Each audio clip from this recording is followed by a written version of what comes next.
আসসালামু আলাইকুম উপস্থিত ডাক্তার ভাই বোনেরা, হোমিওপ্যাথি স্টাডি অ্যান্ড রিসার্চ ফাউন্ডেশনের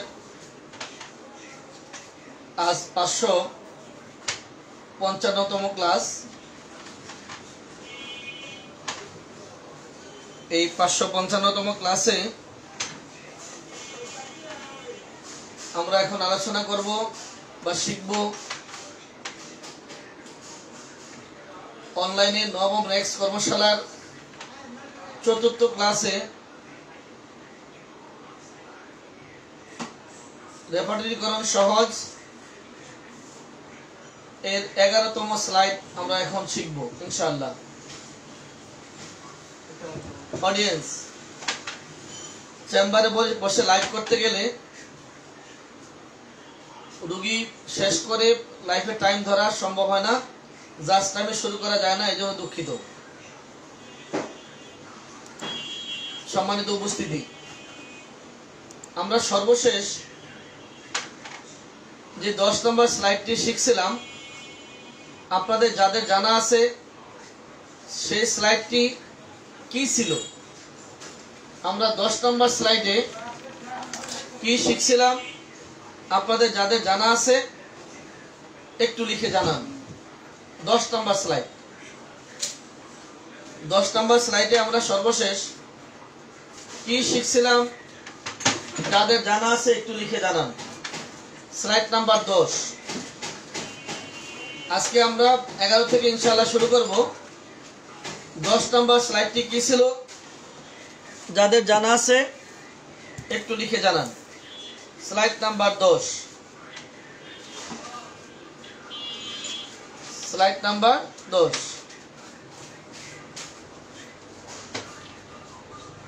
লিখেন। 10 নম্বর স্লাইডে আমরা কি শিখছিলাম?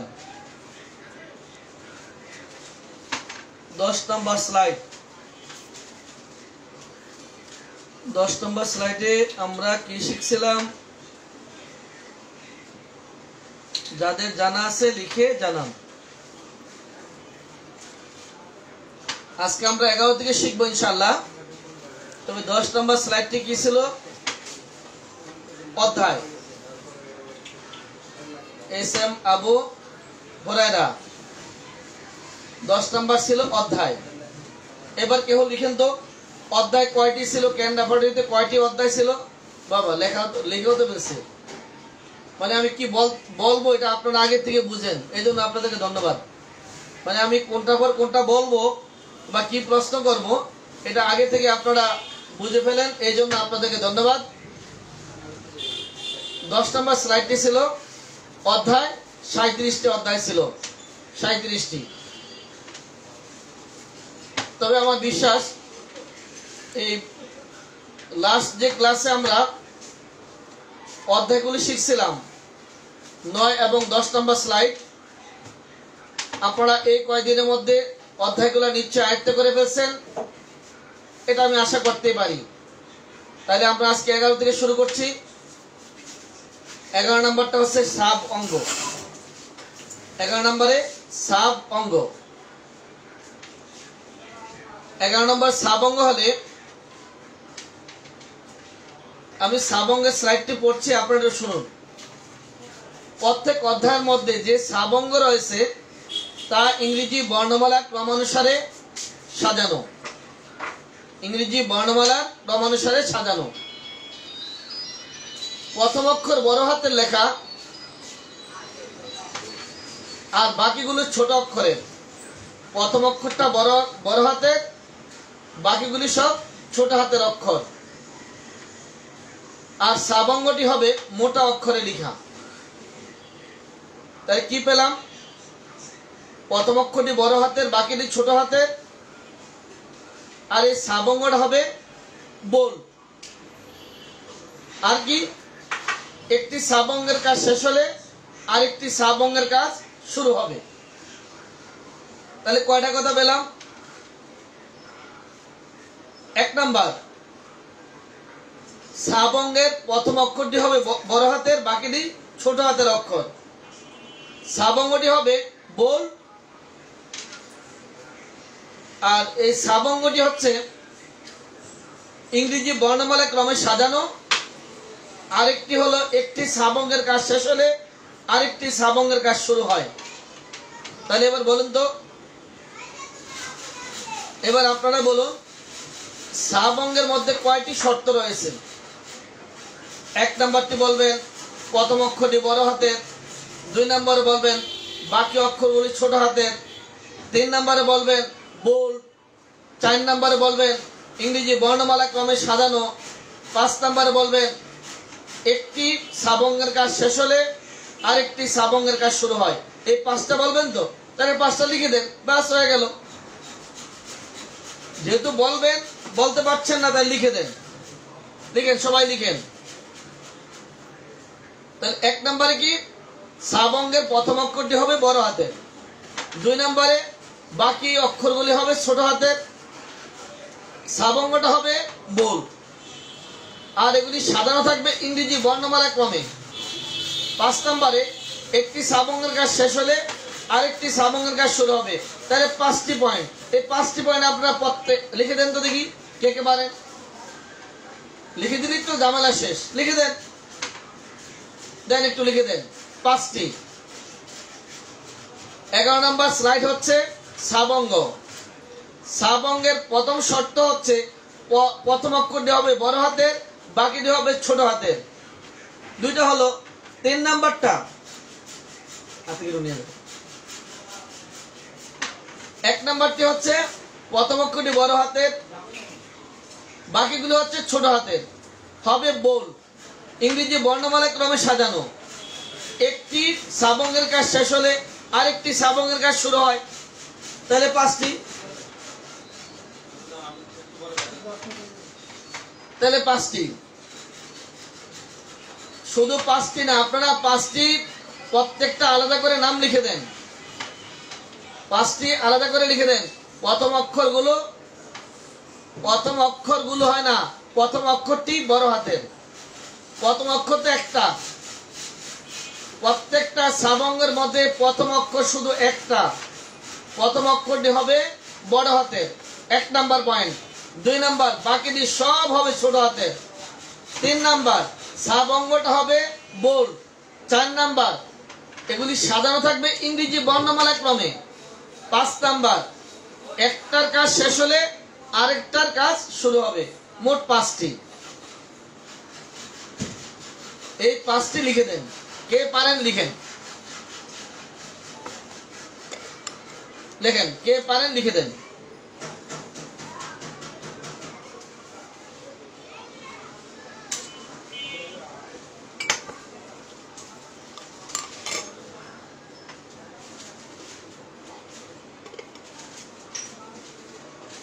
লিখেন।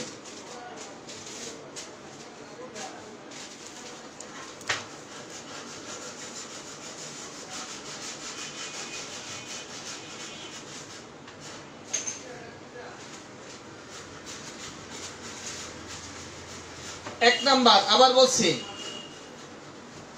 1 নাম্বার হচ্ছে সাবঙ্গের প্রথম অক্ষরটি হবে বড় হাতের, 2 নাম্বার বাকি অক্ষরগুলি হবে ছোট হাতের, 3 নাম্বার সাবঙ্গটি হবে বোল্ড, 4 নাম্বারে ইংরেজি বর্ণমালা ক্রমে সাজানো, 5 নাম্বারে একটি সাবঙ্গের কাজ শেষ হলে আরেকটি সাবঙ্গের কাজ শুরু হবে।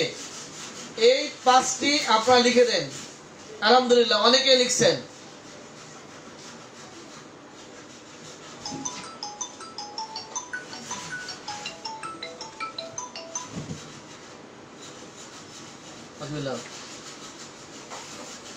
লিখেন আবু হুরায়রা। তাহলে 5টি আলহামদুলিল্লাহ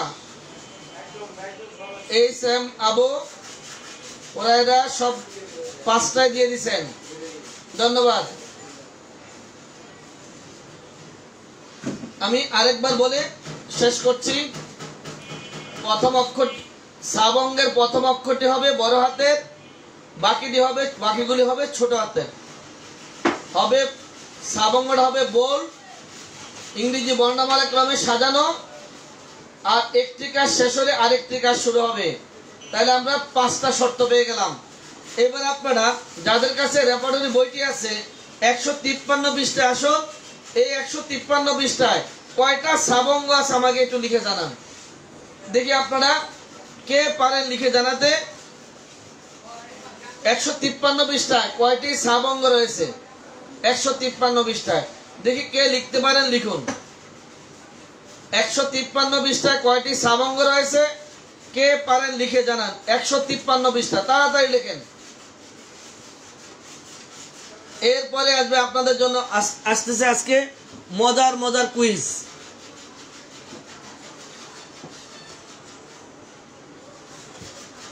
মজার মজার কুইজ আসছে।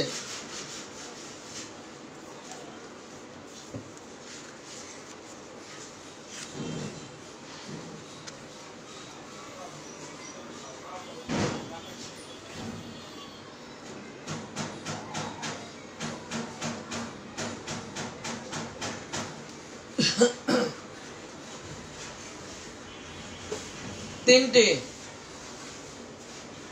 কয়টি? তিনটি।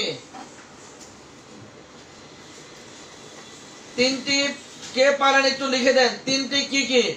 153 পৃষ্ঠা লিখছেন, তিনটি সাবঙ্গ রয়েছে। এই তিনটি সাবঙ্গ নিচে আপনারা লিখছেন বোন, ব্রেন, ফরহেড। তাহলে বোন, ব্রেন, ফরহেড এই তিনটি সাবঙ্গ। তাহলে আপনাদের কাছে আমি জানতে চাই এই বোন, ব্রেন, ফরহেড এই তিনটা সাবঙ্গ আমি যা বলেছিলাম যে 5টি শর্ত থাকবে সাবঙ্গের মধ্যে। 5টি শর্ত। 1 নম্বর শর্ত হচ্ছে দেখেন ফরহেডের প্রথম অক্ষরটি এফ বড় হাতের, বাকিগুলো সব 1 নম্বর হলো প্রথম অক্ষরটা বড় হাতের পেলেন, বাকি অক্ষরগুলো ছোট হাতের। হয়ে গেল আপনার 2টি। 3 নম্বরে সাবঙ্গটি হবে বোল্ড, 3টা হয়ে গেল। 4 নম্বরটা হচ্ছে ইংরেজি বর্ণমালা ক্রমে সাজানো বোন, ব্রেন, ফরহেড, বি ও বি ও। 2 নম্বরে বি আর। 3 নম্বরে এফ এফ ও। তাহলে ইংরেজি বর্ণমালা ক্রমে সাজানো 4টা হয়ে গেল। 5 নম্বরে হচ্ছে একটি কাজ যখন শেষ হয়ে যাবে পরে আরেকটি কাজ শুরু হবে। বোনের কাজ শেষ, ব্রেনের কাজ শুরু, ব্রেন শেষ, পরে ফরহেড শুরু।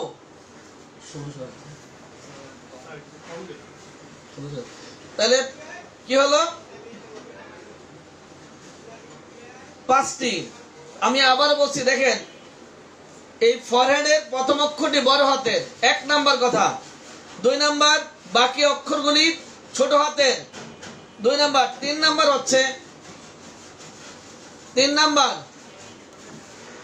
জি 3 নাম্বার এই ফরহেডটা হচ্ছে বোল্ড। 4 নাম্বার ইংরেজি বর্ণমালা ক্রমে সাজানো বোন, ব্রেন, ফরহেড। 5 নাম্বারে বলছিলাম একটি সাবঙ্গের কাজ শেষ হলে আরেকটি সাবঙ্গের কাজ শুরু হয়, সেই শর্তে আগে বোনের কাজ শেষ পরে ব্রেনের কাজ শুরু, এবার পরবর্তীতে ফরহেড। এবার নিশ্চয়ই আপনাদের অনেকে জানতে ইচ্ছে করে এই বোনের মধ্যে আর সাপ নাই কেন, এই কথা কি আপনাদের মনে জাগে? জানলে একটু, যদি জাগে তাহলে লিখুন। যাদের কাছে এই মুহূর্তে রেপার্টরি বইটি আছে, তাহলে আমি যদি আপনাদেরকে প্রশ্ন করি এই বোনের কোনো সাব রুব্রিক নাই, ব্রেনের অল্প কয়েকটা সাব রুব্রিক, ফরহেড অনেক লম্বা ফরহেড। ফরহেড দেখেন তো কত পৃষ্ঠা পর্যন্ত ফরহেড? আপনারা দেখুন ব্রেনটা, বোনটা মাত্র ওষুধের নাম, শুধু বোন বলে ওষুধের নামগুলি, ব্রেন বলে কিছু সাবরুব্রিক আছে। কিন্তু আপনার ফরহেড বলার পরে ফরহেড অনেক লম্বা। দেখেন তো ফরহেডটা কত পৃষ্ঠা পর্যন্ত? 100 কত পৃষ্ঠা পর্যন্ত ফরহেডটা? একটু দেখেন ফরহেডটা কত পৃষ্ঠা পর্যন্ত?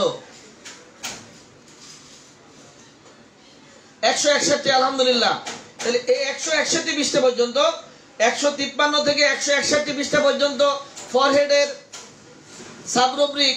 তাহলে এই যে এটা এত বড়, এটা ছোট, এটা কোনো জবাব আপনাদের কাছে আছে? এখানে কোনো শব্দ হচ্ছে না।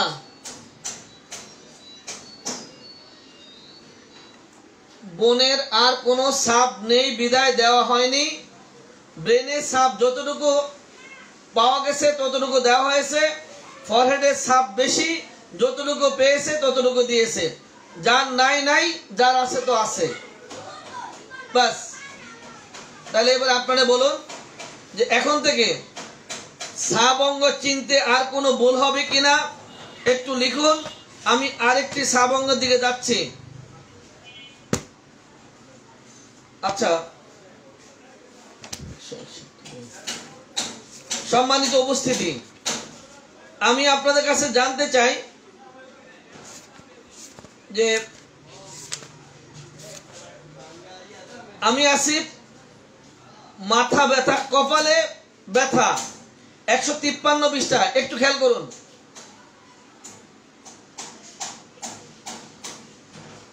153 পৃষ্ঠায় আমি দরকার বলে গেছি, ওটুকু নাই, যেটুকু পাওয়া গেছে অতটুকু দিয়েছে, যেটুকু নাই অতটুকু নাই, যা নাই তো নাই, যা পেয়েছে তা দিয়েছে। যদি আপনাকে বলা হয় বা আমাকে যদি বলা হয় আপনার ছেলে মেয়ে কয়জন, আমি বলছি আমার একজন, আমার ভাই বড় ভাইয়ের 4 জন, ছোট ভাইয়ের 3 জন, তার ছোটরা 3 জন। এখন আপনারা যদি আমাকে বলেন আপনার ছেলে মেয়ে একজন কেন, নাই, আছে একজন, একজনই, বাস, এরকম আর কি। যা আছে আছে, নাই তো নাই। আমি আপনাদের কাছে জানতে চাই যেটা, সেটা হচ্ছে 153 পৃষ্ঠায় হেড পেন ফরহেড, কপালে ব্যথা। এবার যদি আমার অক্সিপুটে ব্যথা হয় তাহলে এবার কি আমি সামনে যাব না পিছনে যাব, এই কথা জবাব দেন।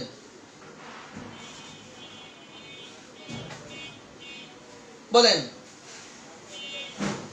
যদি বলি আমার কপালে ব্যথা, ফরহেড কপালে ব্যথা, 153 পৃষ্ঠায় আছে, এবার আমার অক্সিপুটে ব্যথা, সামনে যাব না পিছনে যাব, তাড়াতাড়ি লিখেন। আজকে অনেক মজার মজার কাজ আছে। বলেন, সামনে যাব না পিছনে যাব। আজকে ওষুধ বাছাইয়ের অনেক মজার মজার কাজ আছে ইনশাআল্লাহ।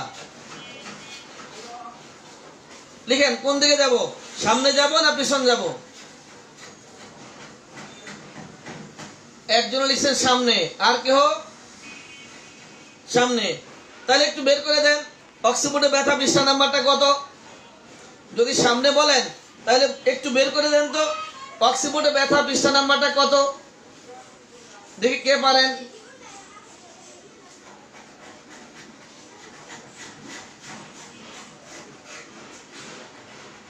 অক্সিপুটে ব্যথা পৃষ্ঠা নাম্বারটা কত, 161। আলহামদুলিল্লাহ। আচ্ছা, এটা হলো আমার 11 নম্বর স্লাইড। এবার 12 নম্বর স্লাইড আর 11-র মধ্যে অনেকটা মিল আছে। দেখি আপনারা কে বলতে পারেন 12 নম্বর স্লাইডটা কি। 12 নম্বর স্লাইড, 12 নম্বর স্লাইডটা কি, দেখি কে বলতে পারেন। স্লাইড নাম্বার 12, 12 নম্বর স্লাইড কে বলতে পারেন। 12 নম্বর স্লাইডটি কি? স্লাইড নাম্বার 12, আরিফের পরে একটা চা দিতে। Slide number 12। আজকে মজার মজার কাজ আছে। আজকে আপনাদের সাথে মজার মজার কাজ হবে, মজার মজার কাজ চলবে।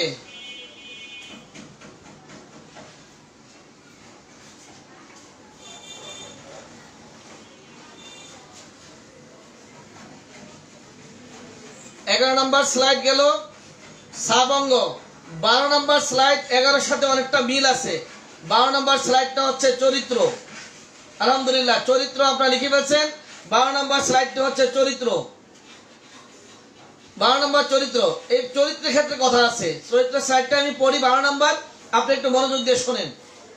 আমি শুধু পড়বো, আপনারা শুধু শুনবেন। আপনাদের পড়ার কোনো প্রয়োজন নেই। পড়া হলো অনেক কষ্টের কাজ, ওটা আমি করব, আপনারা শুধু শুনবেন। আপনাদের পড়ার কোনো প্রয়োজন নেই, শুধু আপনারা শুনবেন, আমি শুধু পড়ব।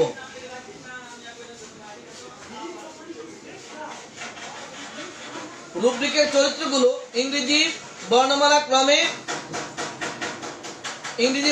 ক্রমে সাজানো। রুব্রিকের চরিত্রগুলো ইংরেজি বর্ণমালা ক্রমে সাজানো এবং একটি চরিত্রের কাজ শেষ হলে আরেকটি চরিত্রের কাজ শুরু হয়।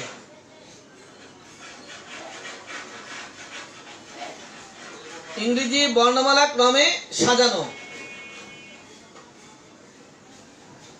একটি চরিত্রের কাজ শেষ হলে আরেকটি চরিত্রের কাজ শুরু হয়। এগুলি বড় হাতের অক্ষর না, ছোট হাতের অক্ষরে সাজানো, এটার মধ্যে কোনো পার্থক্য নাই।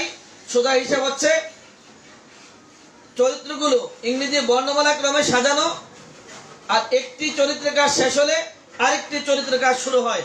যদি প্রমাণ দেখতে চান তাহলে এবার একটু আসুন।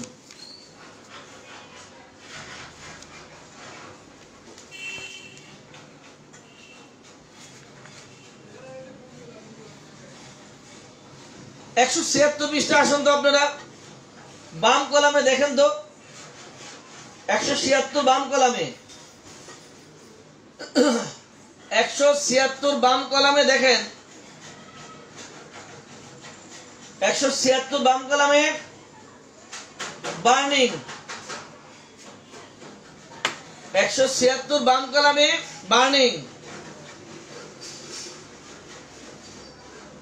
আপনি এবার 176 ডান কলামের উপরে পেনের সাথে বার্নিং দেখছেন। এবার সামনে যান, পেনের সাথে বার্নিং 77, সামনে যাচ্ছি। এবার বলেন কাটিংটা কত পৃষ্ঠা থেকে শুরু? যারা কাটিংটা পেয়েছেন আমাকে একটু লিখে জানান, কাটিং কত পৃষ্ঠা থেকে? কাটিং এর পৃষ্ঠা নাম্বার কত? 76 পেলেন, 76 পেলেন বার্নিং। কাটিং এর পৃষ্ঠা নাম্বার কত? 181, 181 রং নাম্বার।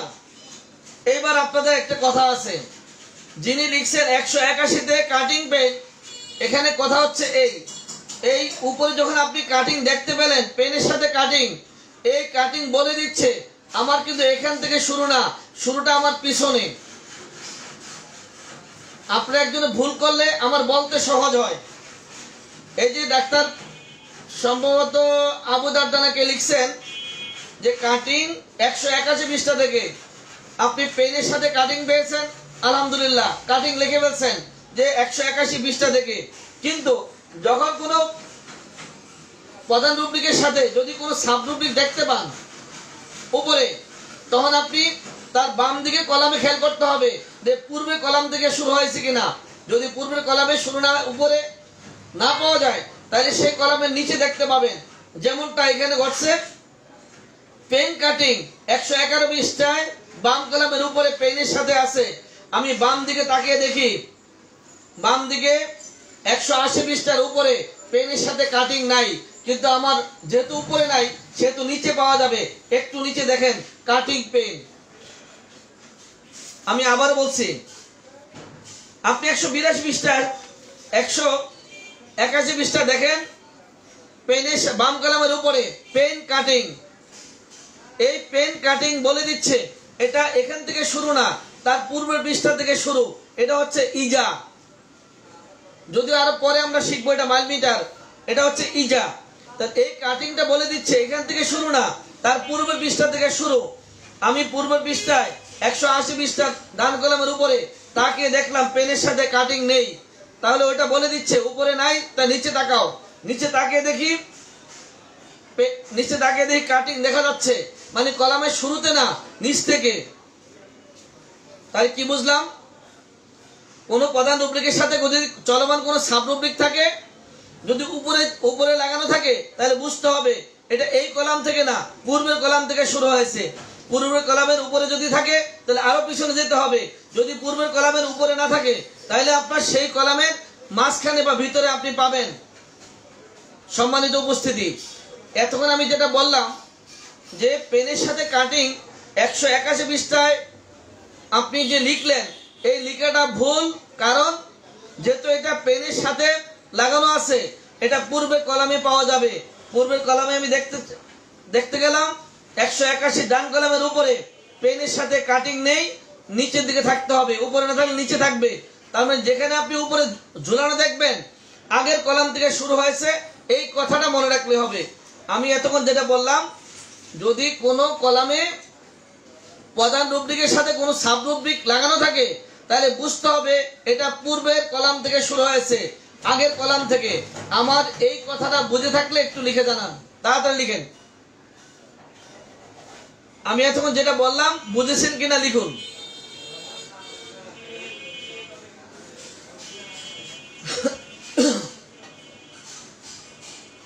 পেনের সাথে কাটিং ঝুলানো, এটা বলে দিচ্ছে এটা পূর্বের কলাম থেকে শুরু।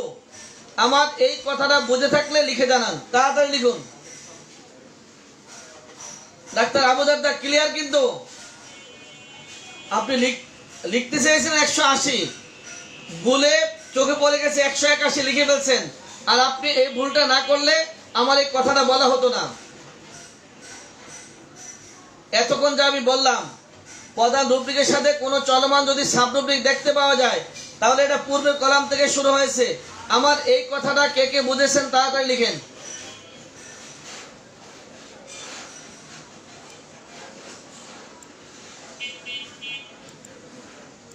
যারা যারা বুঝেছেন লিখুন।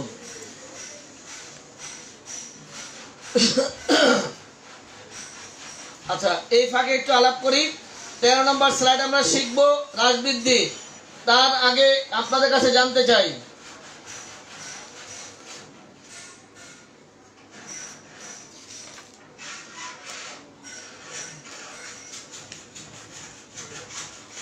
আজকে যে পোস্টটি আমি দিয়েছি, আজকে আমার এই পোস্ট কে কে দেখেছেন? আজকের পোস্টটি কারা কারা দেখেছেন এবং আজকের পোস্টের নাম ছিল কি?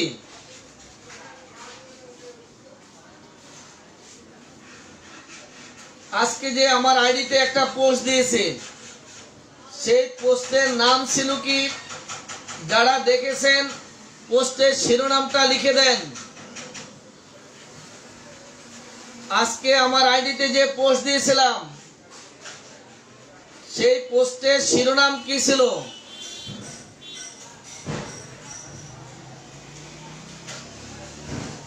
এখন তো বুঝলেন, পরে মনে থাকবে ইনশাল্লাহ। আজকে যে পোস্ট দিয়েছি পোস্টের শিরোনাম কি ছিল? যে লিখছেন রাজবৃদ্ধি রং নাম্বার, আজকের পোস্টের শিরোনাম কি ছিল?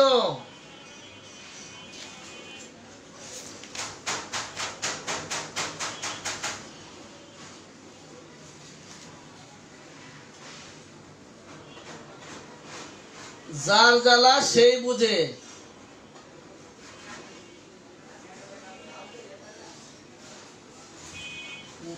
মন রোজারিও, ধন্যবাদ। যার জ্বালা সেই বুঝে, যার জ্বালা সেই বুঝে। আর কে কে বলেছেন লিখেন, কে কে বলছেন লিখেন। এই যার জ্বালা সেই বুঝে এই লেখার মূল ভাবটা কি ছিল? যদি আপনাদের জানা থাকে তাহলে একটু লিখে জানান। যদি আপনাদের জানা থাকে তাহলে আমাকে একটু লিখে জানান। যে যে বুঝেছেন এটার মূল ভাবটা একটু লিখে জানান তো দেখি। যার জ্বালা সেই বুঝে, এটার মূল ভাবটা কি ছিল?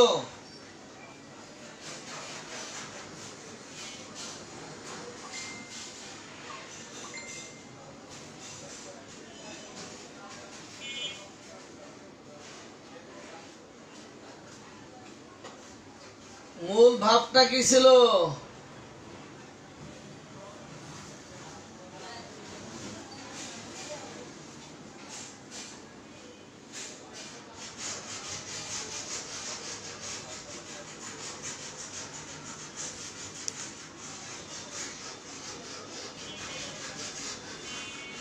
আচ্ছা, এই মূল ভাবটা বোঝার, যদি যারা পড়েন নাই তাদের তো এই ভাবটা বোঝার কথা না।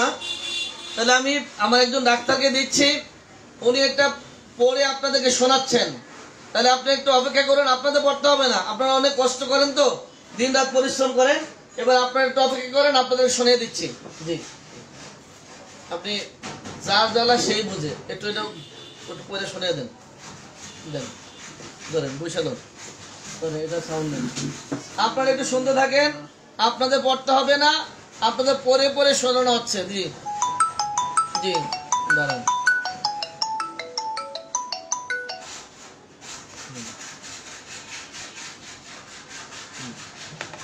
জি, যার জ্বালা সেই বুঝে। হ্যাঁ, শুরু করেন।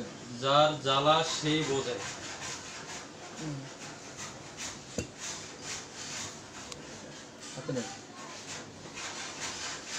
দীর্ঘ ১.৫ বছর পর গত ১২ই সেপ্টেম্বর রোজ রবিবার স্কুল কলেজ খুলেছে। তার পরের দিন সোমবার সকাল ১০টায় আমাদের হাই স্কুল মাঠের দক্ষিণ পাশে একই স্কুলের দুই ছাত্রের অভিভাবক কামাল ও জামান সাহেবের দেখা। দুইজনের সাক্ষাতে সালাম বিনিময়ের পর কে কেমন আছে জানছেন। হঠাৎ কামাল সাহেব জামাল সাহেবকে বললেন, আপনার মনে হয় ডায়াবেটিস হয়েছে। জামাল সাহেব বললেন, না, আমার ডায়াবেটিস হয় নাই। কামাল সাহেব পুনরায় বললেন, নিশ্চয় আপনার ডায়াবেটিস হয়েছে, তা না হলে স্বাস্থ্য এমন খারাপ হয়েছে কেন? তারপর জামাল সাহেব বলেন, গত ৬ মাস পূর্বে তার করোনা হয়েছিল। এবার আপনারাই বলুন, যার সমস্যা তার চেয়ে আল্লাহর পরে আর কে বেশি ভালো জানেন? নিশ্চয় বলবেন, যার কষ্ট সেই ভালো জানেন, এটাই স্বাভাবিক। ঠিক রোগীলিপিতে এই কথাটি মনে রাখতে হবে। রোগীলিপিতে যতভাবে লক্ষণ সংগ্রহ করা হোক না কেন, রোগীর দেয়া বর্ণনাকে বেশি গুরুত্ব দিতে হবে, শুধুমাত্র ভানকৃত রোগী ব্যতীত। রোগীলিপিতে রোগী, রোগীর সেবাকারী, সঙ্গী, সাথী ও আত্মীয় স্বজনের বর্ণনা, সেই সাথে চিকিৎসকের পর্যবেক্ষণ সবকিছু মিলে একটি রোগীলিপি সম্পূর্ণ হয়ে যায়। এদের মধ্যে সবচেয়ে বেশি গুরুত্ব দিতে হবে রোগীর স্বইচ্ছায় নিজে যা বর্ণনা করেছে। এরপরও যদি চিকিৎসক মনে করেন রোগীলিপি সম্পূর্ণ হয়নি, তাহলে রোগীকে পুনরায় প্রশ্ন করে বাকি সব তথ্য সংগ্রহ করে নেবেন। মূল কথা, রোগীলিপিতে আমরা যত লক্ষণ সংগ্রহ করি, সেই সকল লক্ষণের মধ্যে রোগীর দেয়া লক্ষণগুলোকে বেশি গুরুত্ব দিতে হবে। তবে যে সকল ভানকৃত রোগী, তাদের লক্ষণ বাদ দিয়ে ভানকৃত রোগীদের লক্ষণ সংগ্রহের ক্ষেত্রে যাচাই বাছাই করে লক্ষণ লিখতে হবে। চিকিৎসক যতক্ষণ পর্যন্ত মনে করবেন রোগীলিপি সম্পূর্ণ হয়নি, ততক্ষণ পর্যন্ত রোগীকে প্রশ্ন করতে পারেন। বিশেষ দ্রষ্টব্য, এই উপদেশটি অর্গাননের কত নম্বর সূত্রে যাদের জানা আছে লিখে জানাবেন।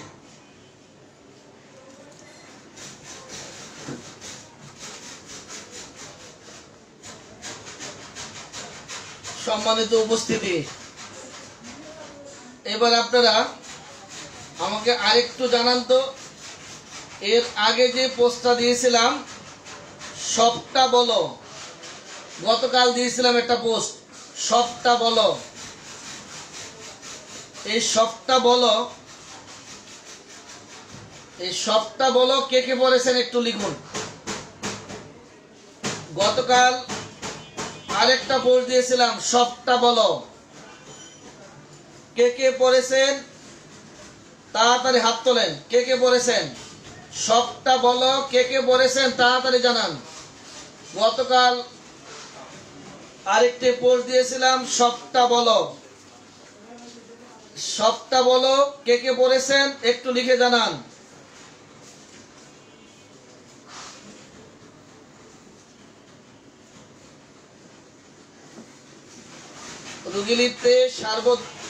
রোগীলিপিতে গতকাল একটি পোস্ট দিয়েছিলাম সবটা বলো।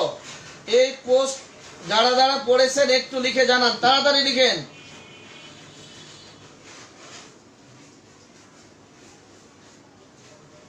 যারা যারা পড়েছেন তাড়াতাড়ি লিখেন। গতকাল যে পোস্টে দিয়েছিলাম, সাগর নাই, সবটা বলো। বাকি বিল্লাহ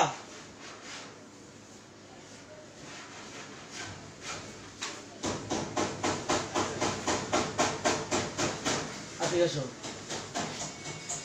এই ওরে দাও আয় বল দিতে পারবি না বল সবটা বলো কে কে পড়েছেন তাড়াতাড়ি লিখুন সবটা বলো সবটা বলো অর্ধেক তথ্য লিখে কি নিলে হবে না সম্পূর্ণ তথ্য নিতে হবে আচ্ছা আর কে কে বলেছেন আপনাদের যাদের পড়ার সময় নাই তাদেরকে আমি 13 নম্বর স্লাইডে যাওয়ার আগে একবার শুনিয়ে দিচ্ছি এখন আমার পরিবর্তে ডাক্তার মোহাম্মদ আরিফ একটু শুনিয়ে দিবেন দেন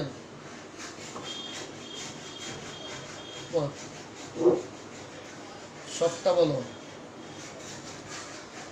সবটা বলো অনেকদিন আগে মামা বাড়ি বেড়াতে গিয়েছিলাম রাতে এশার নামাজের পর সকলে মিলে যখন খাবার টেবিলে খাবার খাচ্ছি সে সময় হঠাৎ আমার মা মামিকে বললেন আমার ছোট ভাই মুক্তার আহমেদ বিয়ের জন্য পাত্রী দেখতে ঠিক সে সময় মামি আমার খালার মেয়ের প্রশংসা করতে শুরু করলেন এক এক করে আমার সেই খালাতো বোনের গুণগুলি বলতে থাকলো তখনই মামানি প্রশংসা করেছিলেন ঠিক সেই সময় পাশ থেকে মামাতো ভাই মাসুদ বলে উঠলেন তুমি যার এত প্রশংসা করছো তার যে রাগ বেশি মিথ্যা বলে 4 দিন পর পর গোসল করে রাগলে জিনিসপত্র ভেঙে ফেলে ঘুমের মধ্যে কথা বলে ঘুমের নাক ডাকে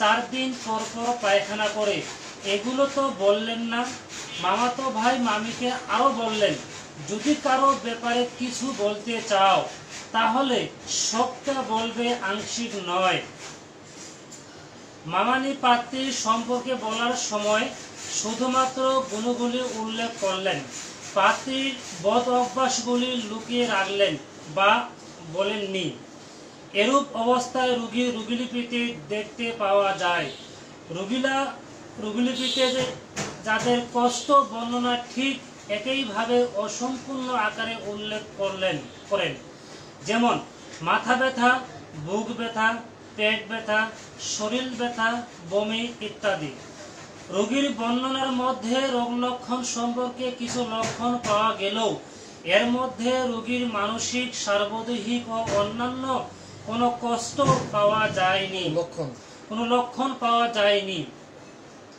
এরূপ ক্ষেত্রে পুনরায় রোগীকে প্রশ্ন করে রোগীর মানসিক তার কথা আচার আচরণ চলাচল স্বভাব চরিত্র সার্বদেহিক ও শরীরের সকল অঙ্গের বিষয়ে জেনে নিতে হবে এই সকল তথ্য রোগীর সাথে স্বাভাবিকভাবে কথোপকথন করার মাধ্যমে জেনে নিতে হবে রোগীকে হ্যাঁ কিংবা না সূচক প্রশ্ন করা যাবে না লক্ষণ সংগ্রহের সময় রোগীর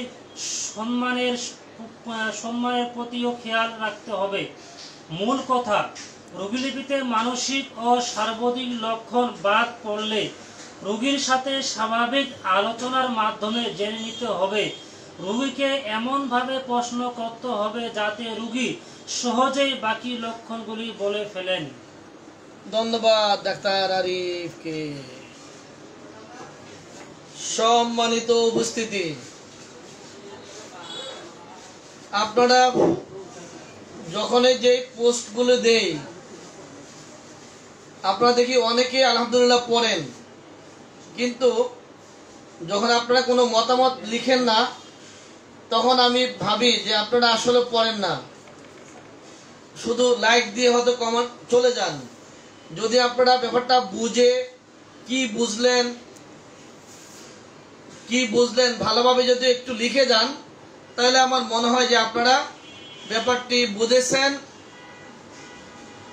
তখন ভালো লাগে যাই হোক এখন থেকে পড়লে একটু ভালোভাবে লিখে তারপরে যাবেন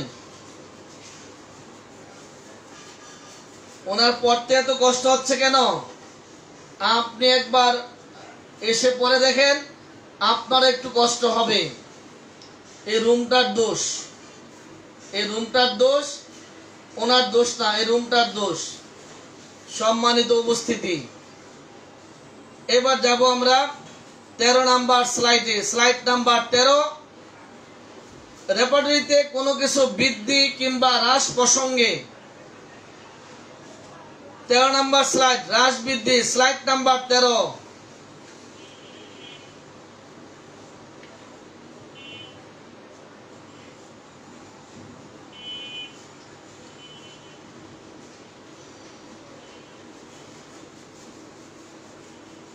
স্লাইড নাম্বার 13, হ্রাস বৃদ্ধি প্রসঙ্গ।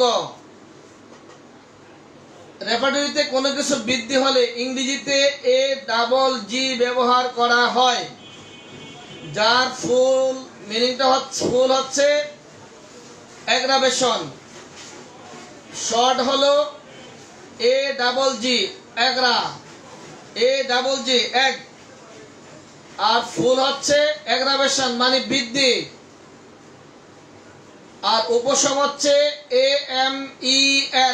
AMEL, ফুল হলো এমিলিয়েশন, উপশম। আর যেখানে অ্যাগ্রাভেশন কিংবা এমিলিয়েশন কোনোটাই নেই, সেখানে বুঝতে হবে সমস্যাটি দেখা দেয় অথবা বৃদ্ধি হয়। তাহলে আবার বলছি, 13 নম্বর স্লাইডটি হচ্ছে হ্রাস বৃদ্ধি প্রসঙ্গে। হ্রাস বৃদ্ধি, যে রুব্রিকের সাথে AGG থাকবে সেখানে হবে বৃদ্ধি, আর যেখানে থাকবে AMEL সেটা হচ্ছে উপশম। আর যেখানে হ্রাস কিংবা বৃদ্ধি, অ্যাগ্রাভেশন কিংবা এমিলিয়েশন কোনোটাই নেই, সেখানে বুঝতে হবে সমস্যাটি দেখা দেয় অথবা বৃদ্ধি হয়। সম্মানিত উপস্থিতি, তাহলে একবার আমরা রেপার্টরি ঘুরে আসি। একবার রেপার্টরিতে আসুন। যদি আমরা রেপার্টরিতে যাই, আসেন,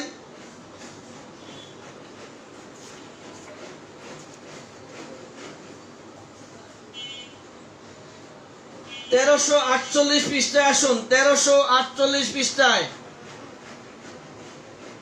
যাদের হাতে রেপার্টরি বইটি আছে, আপনারা 1348 পৃষ্ঠায় আসুন।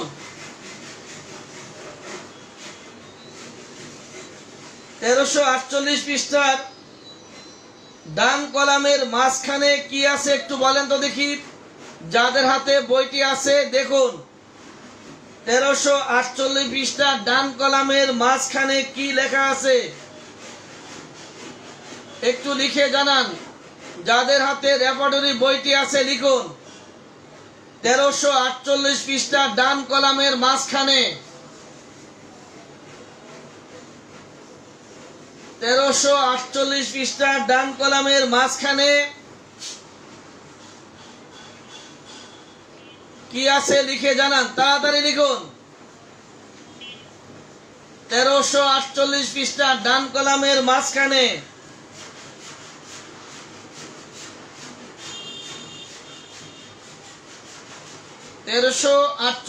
ডান কলামের মাঝখানে কোল্ড ইন জেনারেল অ্যাগ্রাভেশন, এই যে শীতকাতর, এই কোল্ড ইন জেনারেল অ্যাগ্রাভেশন স্বাভাবিক ঠান্ডায় বৃদ্ধি। এই অ্যাগ্রাভেশন মানে হচ্ছে তার ঠান্ডায় তার বৃদ্ধি হচ্ছে, সরাসরি উল্লেখ করে থাকলো। নিচে আছে এয়ার, কোল্ড এয়ার অ্যাগ্রাভেশন, ঠান্ডা বাতাসে বৃদ্ধি।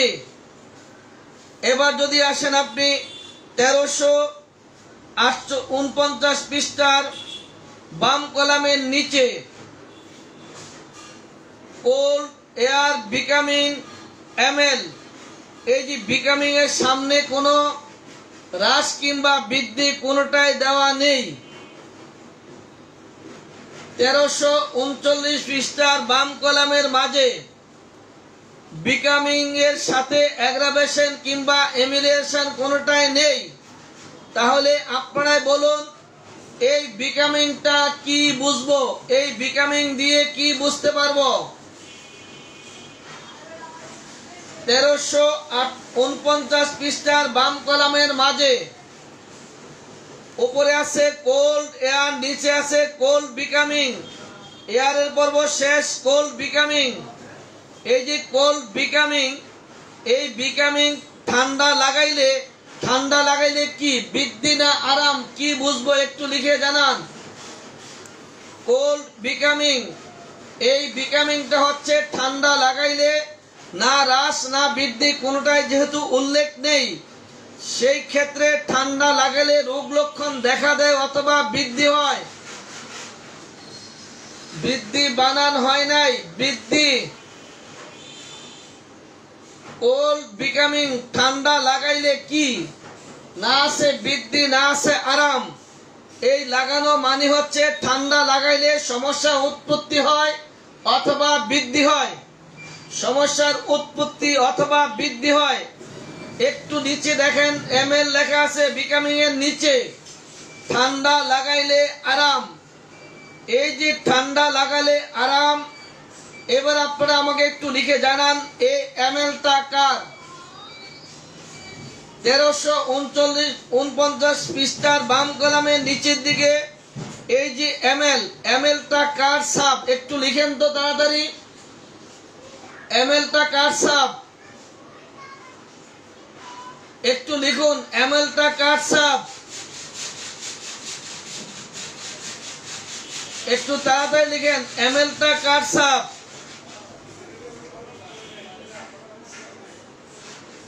কে পারেন লিখে জানান এমএলটা কার সাব? এমএলটা বিকামিং। ধন্যবাদ। আপে খাতুন মুন্নি, ধন্যবাদ।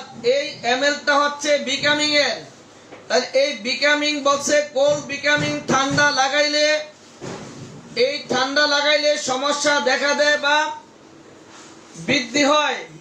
আর এই এমএল বলছে আমি সরাসরি ঠান্ডা লাগাইলে আমার আরাম। আর বাম পাশে 148 পৃষ্ঠায় cold air aggravation, cold air aggravation ঠান্ডা বাতাসে বৃদ্ধি। আমি মাঝে মধ্যে বলি নি নাইয়া শতেক নাও, ঠিক তদ্রুপ যেখানে অ্যাগ্রাভেশন সেখানে বৃদ্ধি, যেখানে এমিলিয়েশন সেখানে উপশম, আর যেখানে অ্যাগ্রাভেশন কিংবা এমিলিয়েশন কোনোটাই নেই সেখানে সমস্যাটি দেখা দেয় অথবা বৃদ্ধি হয়। সম্মানিত উপস্থিতি, এবার আপনারাই লিখুন হ্রাস বৃদ্ধি এখন থেকে রুব্রিকের মধ্যে বুঝতে পারবেন কিনা লিখে জানান। যেখানে অ্যাগ্রাভেশন সেখানে বৃদ্ধি, যেখানে এমিলিয়েশন সেখানে উপশম, যেখানে অ্যাগ্রাভেশন কিংবা এমিলিয়েশন কোনোটি নেই সেখানে সমস্যাটি দেখা দেয় অথবা বৃদ্ধি হয়।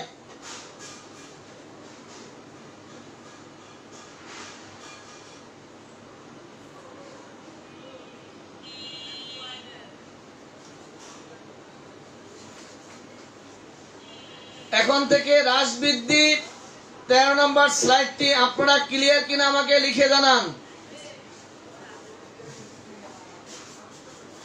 13 নম্বর স্লাইডটি বুঝেছেন কিনা তাড়াতাড়ি লিখুন।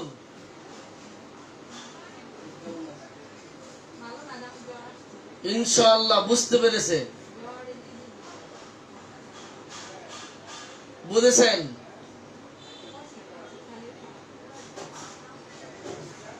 আলহামদুলিল্লাহ। তাহলে আজকের জন্য 13 নম্বর স্লাইড দিয়ে আমরা শেষ করতে যাচ্ছি।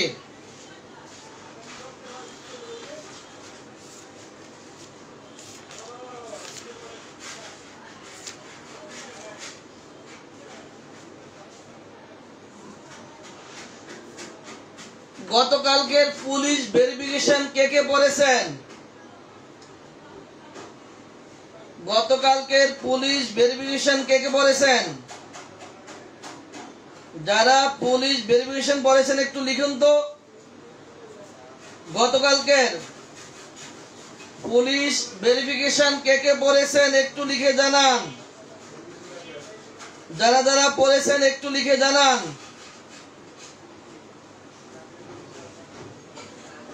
যারা যারা গতকালকে পুলিশ ভেরিফিকেশন পড়েছেন একটু লিখে জানান কারা পড়েছেন। পুলিশ ভেরিফিকেশন কারা কারা পড়েছেন?